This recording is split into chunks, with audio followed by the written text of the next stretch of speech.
My name is Glenn Hawking, and I was in the Air Force, mostly with the Washington Air Guard for a good long time. We did refueling we had one KC-135s, so we were refueling everybody.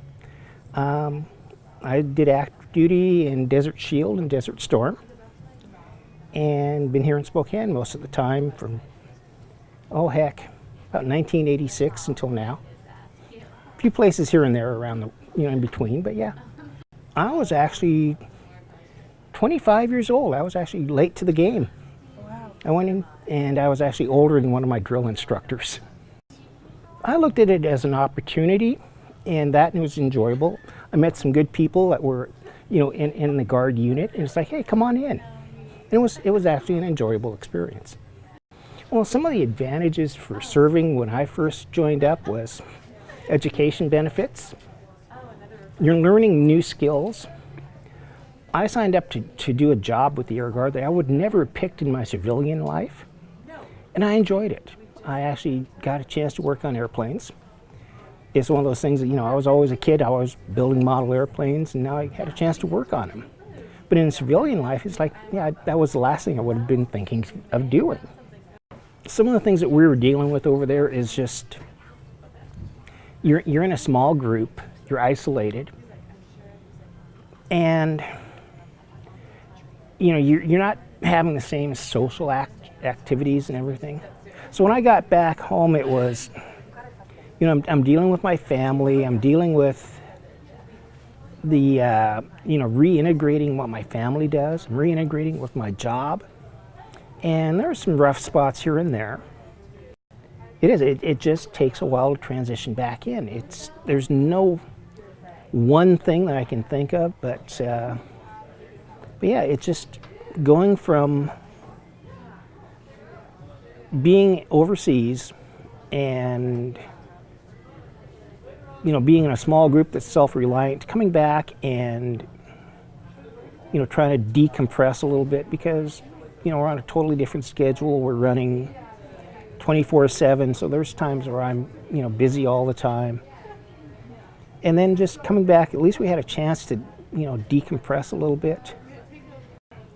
You've got family, and when you leave family in the military, the spouse is supposed to be self-supportive, and and it's like if something breaks, it's like, oh gee gosh, the washing machine broke or the dryer broke or whatever, and it's like they're the one that has to call up the repair person, and it's just, yeah, it's a little more difficult because you're going from being gone to being back, and you gotta see what your role is again. In terms of now, we have guys that are in Afghanistan or came back from Iraq, and they kind of did the same thing in Vietnam. Is one day you're in combat, and the next day you're on a plane heading home. So there's programs in place that probably help out somewhat, but it still comes back. You can't take somebody whose main job is going out and being the tip of the spear for everything, and have them come back and just be normal in terms of a civilian sense. You got to think there's only like 7% of the population's ever in the military. And so, it's hard for some people to understand that difference on the military thinking and a civilian thinking. And so, when you're in the military, you're used to doing the orders, and it's like, yeah, I'm doing this and this, and you've got an agenda, you've got things that you actually know you're doing every day. You come back and it's like, well, what am I going to do today? And I've got people that I've worked with, and it's like, we're out there, and one day you're responsible for a $24 million piece of equipment for an aircraft. You come back and it's like, oh gee gosh, I think we're going to have you sweeping floors today because we got nothing better for you to do. That's difficult sometimes. It's better than it used to be in the old days. in the military, if you're active duty, you've got housing, you know, you've got some of your meals paid. When you come back, and I came back straight from being military to civilian, and that is, you've got to figure out where your budget's at, because when I was on military, I wasn't making as much as I did on a civilian scale. And so I'm trying to rebuild my reserves up, and it's like, yeah, it's difficult. But,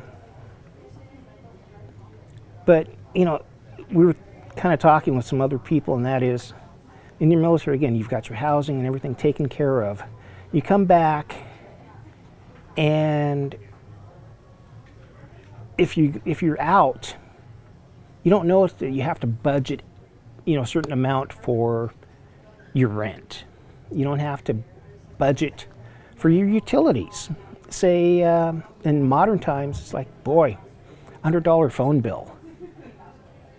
You know, you might have that in the military, but you're not paying for everything else at the same time. So it's like, how do you put all that together? I don't think everyone comes out of the military thinking, well, gee gosh, I have to budget for my food, my shelter, even my entertainment, my communications. And so that's a difficult thing for a lot of people to get a grasp on. Even if you take classes, you know, it's if you've not been brought up with that. And a lot of guys, you know, men, women, they join the military when they're 18, 19 years old. They've never been on their own. So they come back and it's like, hey, I'm going to go out and party with my friends. Well, by the time they've bought the last 3 rounds of drinks and they're in the civilian world now, it's like, hey, you know what? I just spent all the money I had saved up for my utilities on going out and partying. What am I going to do now? For me, it wasn't the simple things. You know, it's easy to say that some vets are out there, you know, they've had drug problems or drinking or whatever.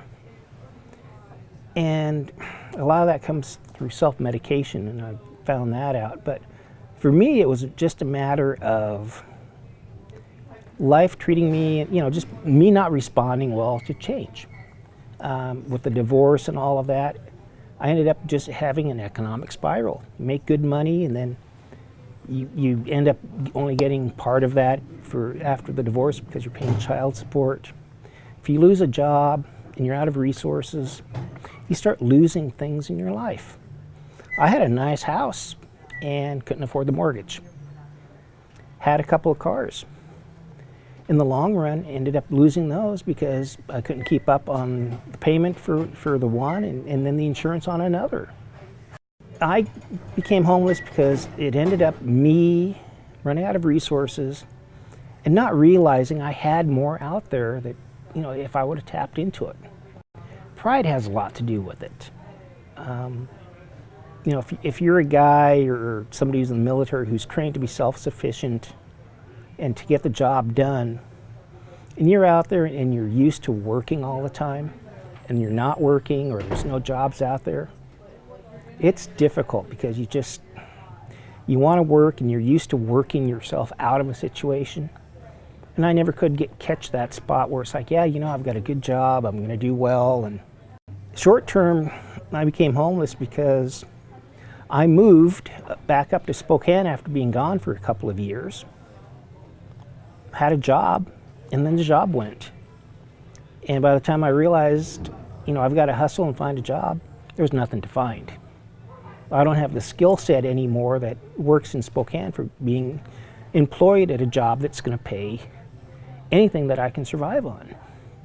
And so, in a small sense, I wallowed in some self-pity for a while. And I found out, you know, this is not a good thing to do. So eventually, because of my health issues and everything else, I contacted the homeless vet program, the healthcare for homeless vets down in downtown Spokane, and made contact with a few people. And they said, hey, you know what? You're a vet, you're homeless, let's do something about it. But it took a long time of hitting bottom and getting back up, hitting bottom again. yeah, it took a few cycles of bouncing back and forth.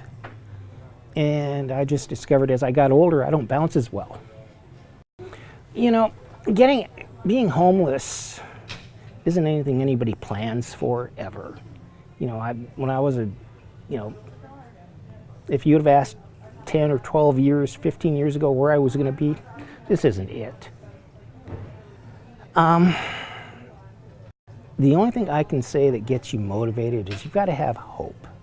You've got to get away from thinking that there isn't a tomorrow.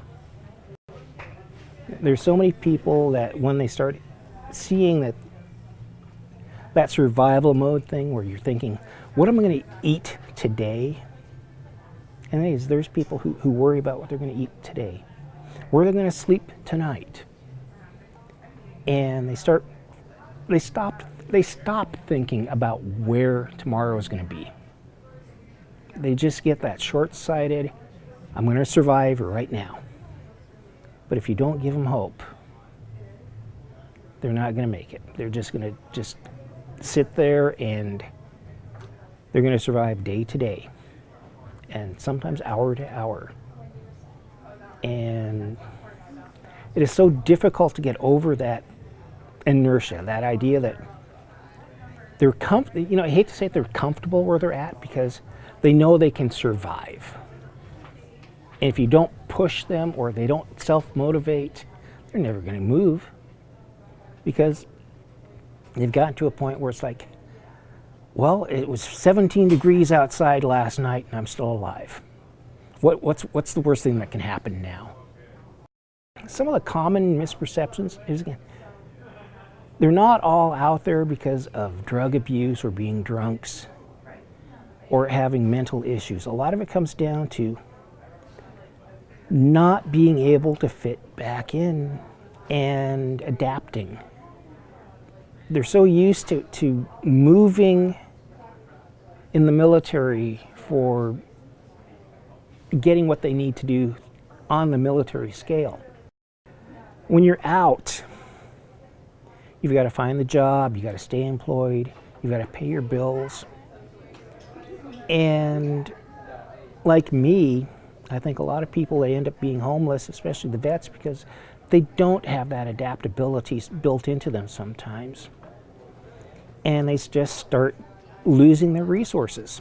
They start, that little downward spiral, and they just don't know enough to break the cycle. We're so close to just some of us living paycheck to paycheck that when we don't have that income coming in, we don't have support, we're going to be out on the street. With vets, it's a little more difficult because they're used to doing things in a certain way. They're used to having a sense of pride. They don't want to ask somebody to even give them a hand up. We always have that phrase, giving a hand up instead of a hand out. And that's kind of a cliche. But you need more than that sometimes. You need somebody to just come up and say, hey, you know what, this is what we're going to do today. This is going to make it so you can make it to a tomorrow. It's difficult to give somebody advice unless you've gone through some of the stuff. But the biggest piece of advice I can say is that there are people out there willing to bend over backwards to help. There are people that put their careers based on helping these people, the vets, getting out there now. And here in Spokane, we're going to be running a new program to getting a lot more vets off the street. And there's, it's going to come to the point where here in Spokane, if you're a veteran on the street, we're going to contact you somehow, and we're going to get you housing. We're going to get a roof over your head, because there shouldn't be an excuse for a vet to be out there in the cold.